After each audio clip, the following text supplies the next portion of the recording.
Top Hollywood boss rips Meg to shreds at Cannes Lions, end her career forever, never get a job again. The downfall of Meghan Markle's podcast continues. Jeremy Zimmer, who's guided the film careers of stars such as Benedict Cumberbatch and Damian gave his withering verdict on the abilities of the American former actress after streaming giant Spotify axed its £18 million deal with her and Prince Harry after just one podcast series.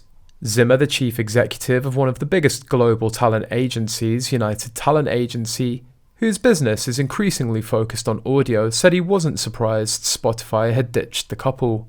It turns out that Meghan Markle wasn't a great audio talent, or necessarily a great any kind of talent.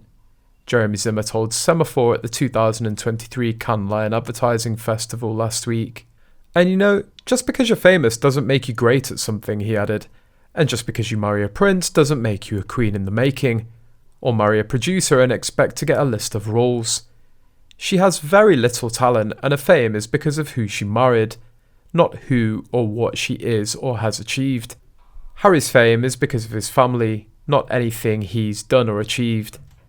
Meghan will never get a job in Hollywood again. She'd be lucky to do commercials if they'd have her. It's about time someone in the business comes out and makes such a statement. I love that he states just because you're famous doesn't mean you're great at something. Meghan cannot accept this fact. Her ordinariness.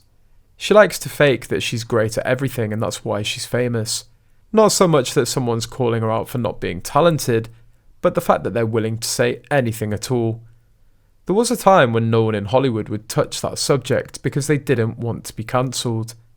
The tide has turned so much at this point that people are no longer afraid to speak the truth. When Megxit happened, Meghan Markle put out a statement announcing that she was making her return to acting in Hollywood, and that she was only interested in the best producers, directors, etc.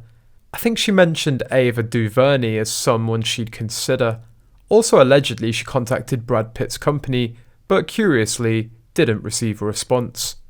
Meghan's peak in her acting career was playing one of several supporting characters on a cable legal procedural.